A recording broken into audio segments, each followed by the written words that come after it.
مسلمان ہو کافروں پر زکوٰۃ نہیں ہے۔ زکوٰۃ کن پر فرض ہے؟ مسلمانوں پر، ایمان والوں پر، جنہوں نے اللہ کو ایک مانا، محمد کو آخری نبی اور رسول مانا، مسلمانوں پر زکوٰۃ فرض ہے۔ دوسری بات حضرات محترم، عاقل ہو، عقل مند ہو، شعور والا ہو، بالغ ہو۔ اور چوتھی بات حضرات محترم، جس مال کی وہ زکوٰۃ نکال رہا ہے اس مال پر 1 سال گزرنا لازم اور ضروری ہے۔ 1 سال پورا گزرنا لازم اور ضروری ہے۔ مثال کے طور پر رمضان المبارک کے اندر میرے پاس 1,40,000 45,000 1.5 لاکھ آ گئے رمضان کے اندر ہی ہے۔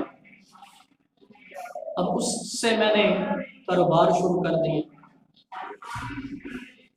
یا اس سے میں نے اپنا کوئی بزنس شروع کر دیا۔ اب دوسرا رمضان المبارک اور میرے پاس اتنی رقم بھی موجود ہے، مال تجارت بھی موجود ہے۔ اب 1 سال گزر گیا، ایک رمضان المبارک سے لے کر دوسرے رمضان تک ایک پورا سال گزر گیا۔ اب مجھ پر زکوٰۃ نکالنا فرض ہے، وہ مال میرے پاس موجود بھی ہے، ٹھیک ہے۔ 1 سال گزرنے کا مطلب اور مقصد یہ ہے۔ دوسری حضرات محترم یہ ہے کہ وہ جو مال تجارت ہے وہ اس کے قبضے کے اندر ہو، وہ مالک کے پاس ہو، اس کے پاس ہونا مال تجارت لازم اور ضروری ہے۔ تو 5ویں بات حضرات محترم یہ ہے کہ جو زکوٰۃ ادا کرنے والا ہے، زکوٰۃ دینے والا ہے، وہ کسی کا مقروض نہ ہو۔ یہ نہ ہو کہ 1.5 لاکھ اس کے پاس موجود ہے اور اس نے 2 لاکھ قرضہ دینا ہے۔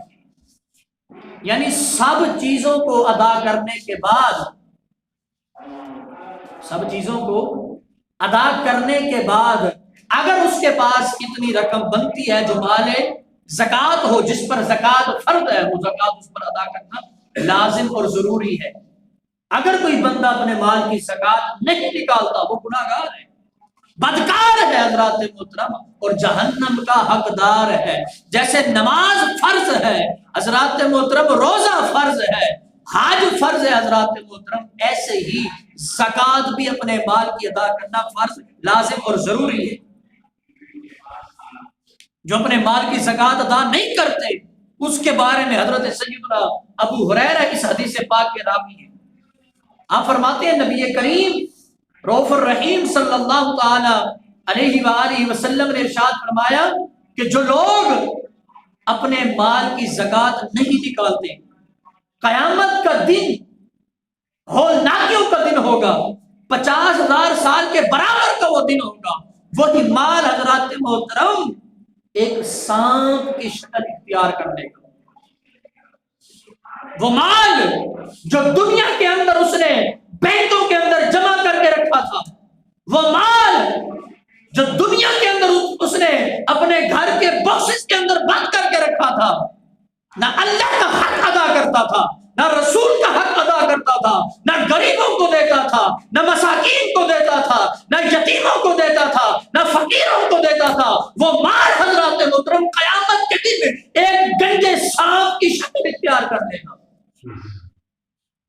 میرے نبی علیہ الصلوۃ والسلام نے ارشاد فرمایا وہ سانپ ایک توق بن کر اس کے گلے کے اندر پہنا دیا جائے گا، وہ بندہ بھاگے گا، اسے وہ سانپ اس کے پیچھے ہوگا، وہ بندہ بھاگے گا، سانپ اس کے پیچھے ہوگا، اور سانپ بولے گا اور کہے گا تو کہاں بھاگتا ہے، میں تیرا وہی مال ہوں جس کو تو نے دنیا کے اندر سنبھال کے رکھا تھا، جس کو تو نے سنبھال کے رکھا تھا، نہ زکات ادا کرتا تھا، اللہ کا فرض ادا نہیں کرتا تھا، میں وہی مال ہوں حضرات محترم، اور گلے کا توق بن کر، آزاد بن کر اس کے گلے کے اندر پہنا دیا جائے گا۔